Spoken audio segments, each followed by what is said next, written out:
Hey everybody, so today I want to show you how I sharpen my chainsaw chain with just very basic tools. Just going to use a round file and then a flat file to set the depth gauges. Let's just jump right into it.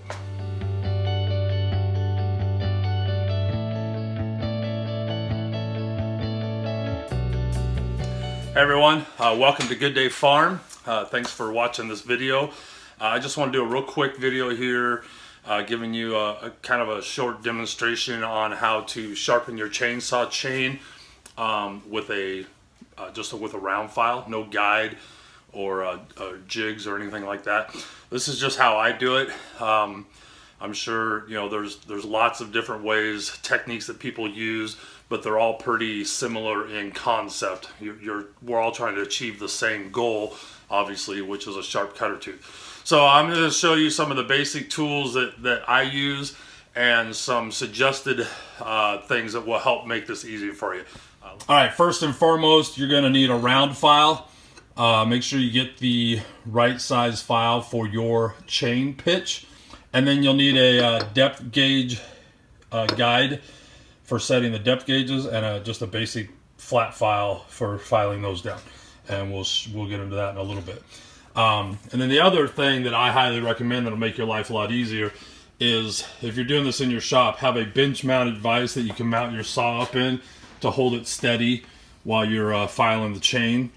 You want to have your chain tension set pretty tight, snug, so that it doesn't move around when you're filing on it. You want to still be able to roll it by hand, but have it pretty snug, maybe a little tighter than you would obviously for cutting.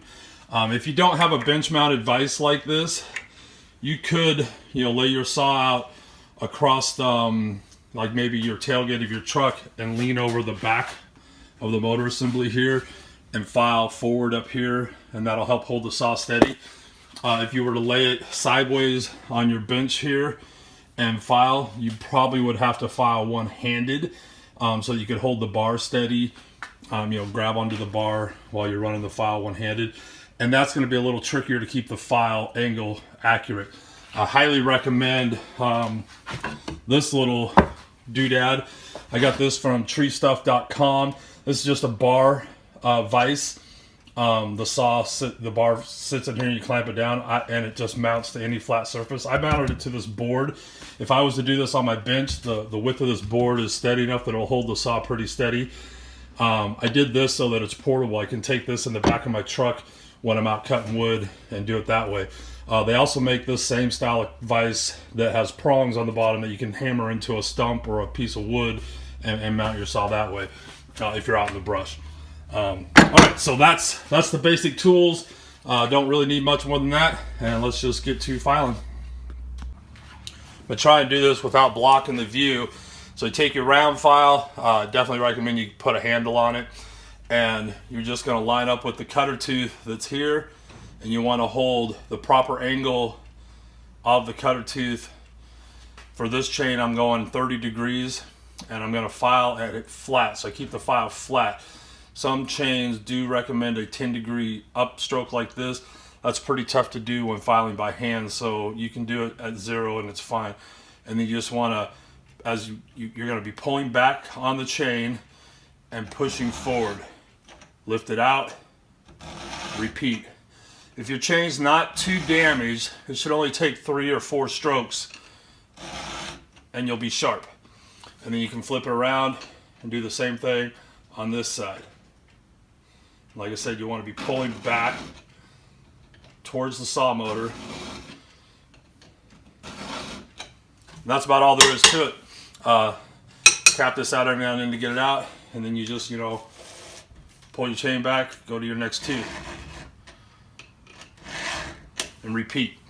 Let me give you a close-up of what we're looking at on the teeth here. So here's the top of the cutter tooth. The file's going to come in, and you want to hold it to the same angle. I don't know if you can see it on there. There is a little index line on most. I use steel chains. They have one on the tooth. It's right here at the back of the tooth. I don't think it's showing up in this video. And that kind of gives you the reference point. But you don't want to walk off like this or get too flat like that.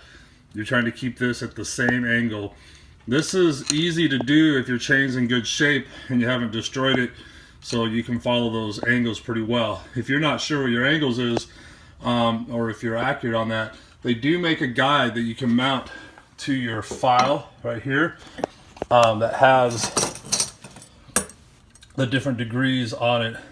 This is pretty old. It's got some staining on it. It's going to be hard to see, but like here, it's showing 25 degrees. Down here, you can't really see it probably well, but that's 30. And what you do here is the file gets mounted under this, and then you would file it that way. I'm not showing in this video how to use one of these.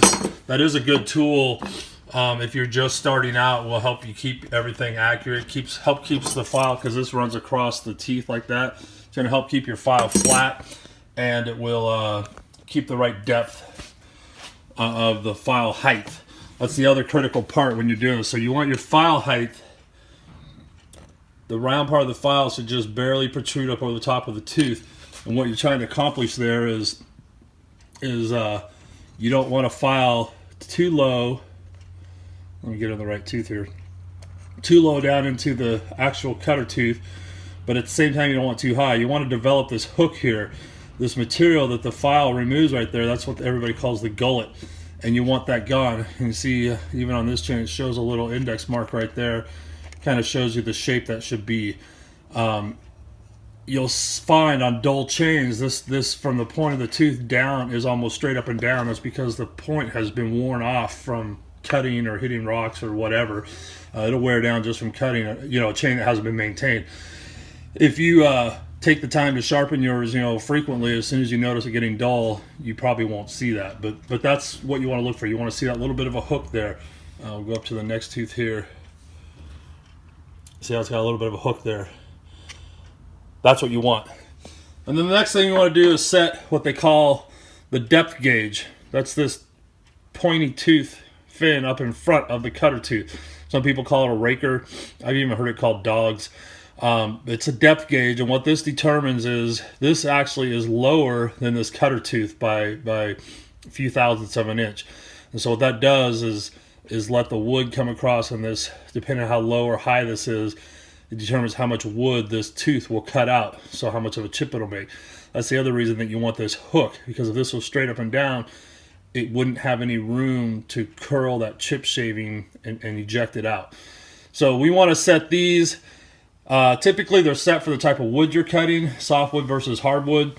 Sometimes you can change those depths depending on the kind of saw you have, power, what kind of chain you're on. If you want a real aggressive chain, when people talk about aggressive chains, it's grabby, really pulls into the wood. That means they've set this depth gauge lower than normal. You wouldn't want to go too high. I mean, you want to at least get it down 25 thousandths. Much higher than that, and even with a sharp tooth, it's just not going to cut very well. It's going to make really small, fine shavings. You want big chips. But the smaller the saw, the less that you want to take this down. You wouldn't want to set this to 40 thousandths on a little MS 170 or something, because it's just going to bog the saw down. It's going to be trying to take too big of a chip out. If you're running a 660, 461, you could probably pull this down a little more. Also, the type of wood, you're running real hard woods where it may be hard for it to cut a chip out, you might want to keep this a little higher.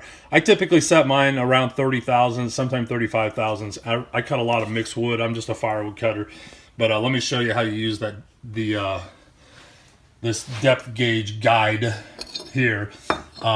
Real simple. It just sets, this style sets over the chain, and see where the tooth protrudes through. So you want the tooth not to come through. You just want that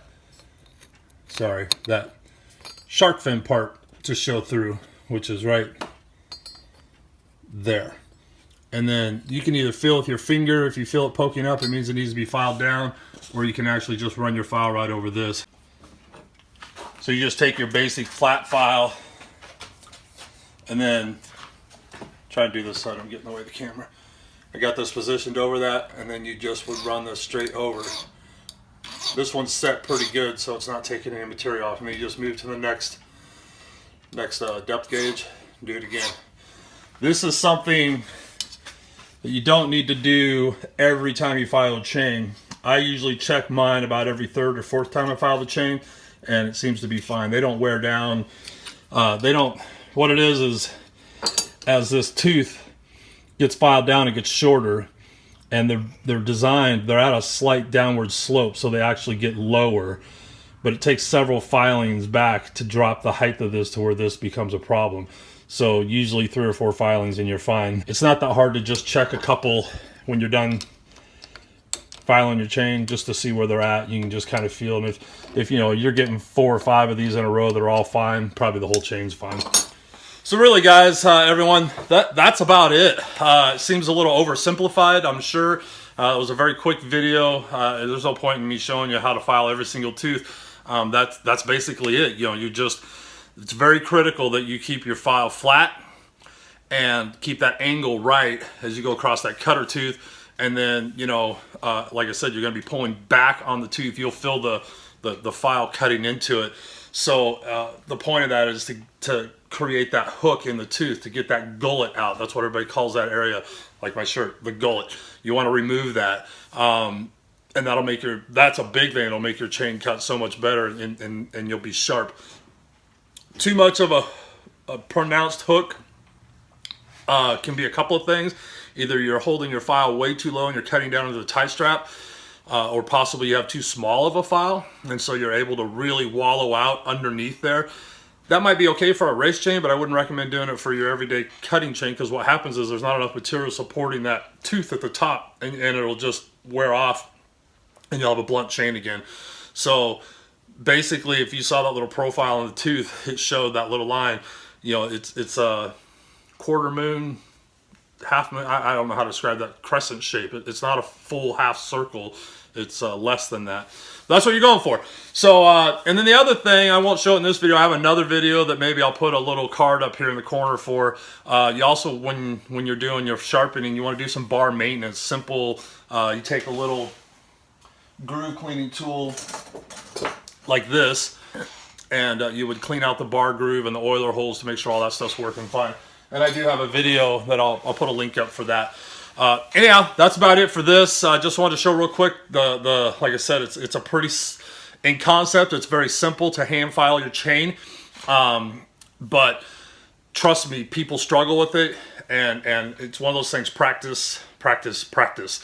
So a lot of people rely on the different guides and jigs to help assist them in filing their chains, and I have no problem with that. I use one of my favorite is a Granberg style filing joint, and I can take that in my toolbox, take it on the brush with me, and it's very consistent and gives me the same angles every single time. The other really great thing about using guides, especially the bar mounted ones like that, is you can play around with your angles. So let's say you want to try 35 degrees to see, you know, it's going to cut sharper, but it might get duller faster. You know, or you might want to go down to 20, or well, let's say you're doing a ripping chain at 10 degrees. All those different variables, it helps you do that, because freehand, I don't know about you, but my eyes are not a protractor. I can't determine the angles. So if I busted a corner off one of these real bad by hitting a nail in a tree or hitting a rock, or, you know, it happens. We don't want to, but it does happen. It can be difficult to get that angle back right by filing by hand. So keep all that in mind, but that's just the basic way to sharpen a chain. Big thing, make sure you have the right size file for your chain. It should say on the box, you know, what the pitch is, and probably somewhere on the package it'll tell you what size file to use for that. And then always, please check your depth gauges. That seems to be a very overlooked thing when people sharpen their chains, is they don't check their depth gauges. And then, like I said, I'll put a link for the video, but do the bar maintenance at the same time. Take the extra 2 or 3 minutes, pull the chain off, pull the bar off, clean the grooves out, make sure the oil hoses are working. Thanks for watching, you guys. If you have any questions or comments or critiques or tips or suggestions, feel free to share them down in the comments. Thanks a lot, you guys. Have a great one, and we'll see you on the next video. Bye now.